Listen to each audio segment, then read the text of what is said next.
Hello, hello, welcome back ulit sa ating YouTube channel. Tayo nandito sa may St. Mary Magdalene.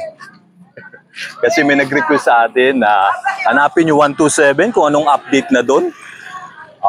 Block 127 at saka Lot 9. So pupuntahan na natin ngayon. Nandito tayo sa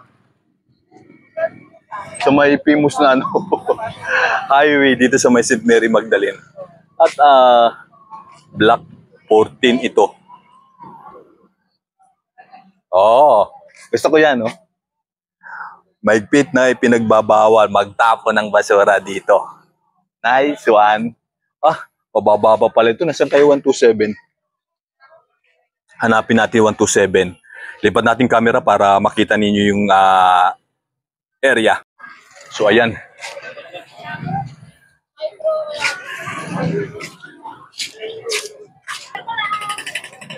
Ayan. So yung ito 124, 125. Dito sa kabila 125 eh. 124, 125. So 126 ayun nga dito banda sa kabila. So tawid tayo. Kita nyo? Ay. Okay, so ayun. 124 to 125. Nandoon sa kabila 100% doon. 127. At sino ba ito? So ito yung sitwasyon ngayon dito sa may St. Mary Magdalene. Ito may mga talipapa dito. Oy. Maraming nagre-request, maraming atraso, maraming kasi nagre-request, sir. Okay, kaya ayun, naghahabol. Ayun yung mga taladala mo eh. Oo, sir. 127. Dito ata 127. Kaya matagal na medyo hindi ko na papagbigyan eh. Okay, kaya kailangan talaga kabulin na. Oo. Sige, sir. Kuya, thank you, sir, ha. Kasama ko kayo, sir, sa video, ha. Thank you, sir. So, ayun. Dahil mayroon tayong nakaanong kaibigan, so kwentuhan muna konti. So, ito yung sitwasyon ngayon dito sa St. Mary Magdalene. So, yung famous na lugar na maraming, ayun, talipapa usually. 126 na ito. 126. So, yung sunod na yun doon na, yun na yung 127. Ayan. Ngayon, mas gumaganda na itong lugar, no? Diba, oh? Mas nagiging classy na siya. Compare dati na talagang tampak-tampak lang. Ngayon, may mga stall na, may mga, kumbaga, may mga lagayan na talaga yung mga nagtitinda. May mga bubong na sila. Okay, gandang hapon po. So, ito na yung Block 127. Oho, salamat kuya. Lot 9 hinahanap ko. Lot 9. Lot 9? Oh. Ito dito. Mukhang may nagtatanong ko kasi siguro. Sana. Sige kuya, salamat. Kasama ko kayo sa video ko kuya. Sa kabila. Thank you kuya. So yun, Ma'am Raquel, ito nakita na natin. So, ito yung Block 127, Lot 9. Mukhang kayo na lang po yung hinihintay nitong bahay na to. At ayan, ito yung itsura ng possible na maging bahay po ninyo. So syempre halos may mga nakatira na dito halos lahat, no? Itong lugar na to dito, ayan, no? Pati yung katapat nyo, ito 126. So kabilaan kasi kita nyo naman itong kapitbahay nyo, yung Lot 7, no?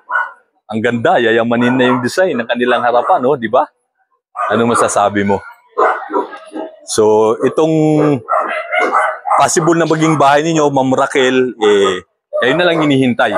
Sana relocate na rin po kayo. May kunting sira nga lang. So, ayan, yung jalousie.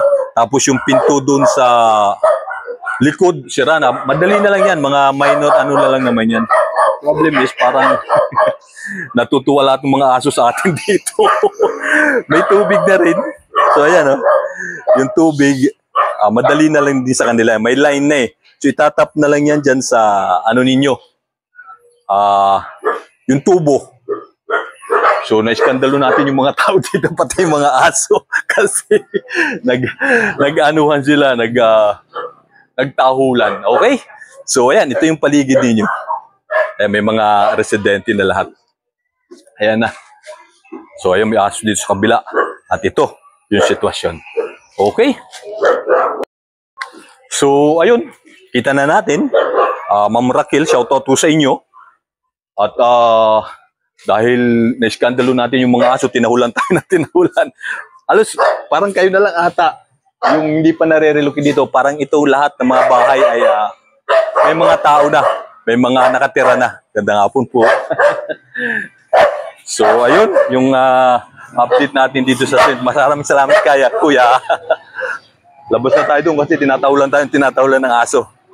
Ayun lugar, sana ba tayo? Lilipat na tayo kung saan. Ano? Dami, hanggang doon, no?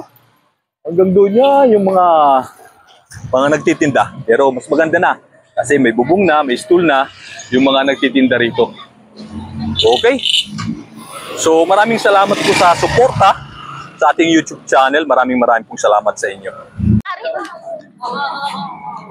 Puno na ng stool dito. Ayan na. Sana kayong kasama natin mukhang wala na.